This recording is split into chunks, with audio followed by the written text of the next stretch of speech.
All right, well, Coach Caldwell, this has been a long season, a little bit of a tough season. Speak about the adversity that this team's worked through to get to this point.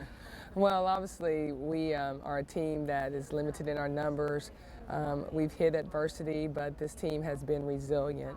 They have shown that they are tough, that they have a genuine care for each other, and that's something that we've worked extremely hard to establish here, is to create that environment where it is family. And you said cohesive, which I think is a good word because it looks like your team is starting to play their best ball right at the end of the season. How good is it to know that they're rolling right when it matters? Well, we're rolling in a positive way. We've had some great wins over some great teams, so that allows us to, if you will, feel our confident tank. But we know that there's a bigger task ahead of us, especially when you're in NCAA play. Everybody is hungry, starving, if you will, to advance to that next round, advance to the Final Four, which is our ultimate destination. But we're going to really focus in on taking it one game at a time. And Teresa's been a rock for this team all year. Just kind of speak about what influence you think she could have patrolling the post in this tournament. Well, she can come in here and establish herself as a dominant post player, which she has all season. She's got to be aware, though, that she's going to command the double, the triple team. People are not going to just give her easy looks. If I'm scouting us, I'm trying to disrupt her. But she's somebody that does a great job of passing the basketball. So we're going to ask a lot of her. We're going to ask her to be a better screener, a better passer, get on the offensive glass for us, because we have a lot of different weapons as well. We've got Adrienne Webb, who's shooting the ball extremely well for us. Danielle Ballard is great off the bounce, she and Bianca Lutley. John Kinney, we would love to have one of those Kentucky performances come out. And then our bench has been good for us, too. I was going to say, Kenny's Kentucky game was kind of one of the catalyst moments, I think, for this team.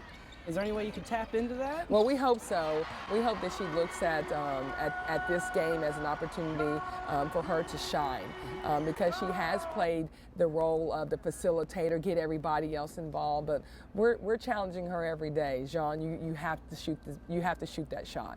And Jean's one of your vocal leaders. Adrienne's one of the veterans. What are the veterans doing to help prepare some of the younger players like Ballard coming into this tournament? Well, our veterans are working extremely hard. I mean, they're setting the tone in practice. Bianca Lutley is having some of the best practices I've seen all year. There's a different sense of urgency about this team right now. Obviously, one game, you win, you continue, you lose, you go home. So I like the way that our upperclassmen are practicing and how they're talking the language that you need to talk about, how you can advance and how you can be better against the next opponent. And more importantly, we're still, again, the cohesiveness is continuing to grow day in and day out. And I guess you could, as the season is going on, your team has responded to the bigger stages. So are you hoping that to come along with their game too heading into the tournament? I hope so. There's no bigger stage than the NCAA tournament, and I talk to them all the time about, everybody understands. Everybody does understand where we're at in our season, and there's only 64 teams that are still able to compete for that national championship, and only one team will be crowned. So they know that it's not only our team going after it, it's 63 other teams. So you're either going to have less quit in you, you're going to come with the heart, the desire, the passion that you need to continue this journey, or you're going to go home. And one major difference from last year to this year. Last year you had to wear the flats because you had the baby. This year I saw the tiger stripe pumps. What can we expect coming into the tournament? Any more shoe updates? Well, we're going to have some. I got a shoe fetish, so I love my pumps. Last year I was in the tennis shoes, but this year I'm definitely bringing back the pumps. But you know what? I'll say this. We talk about this all the time. We're always in sweats, we're always in tennis shoes, and that's pretty much our attire.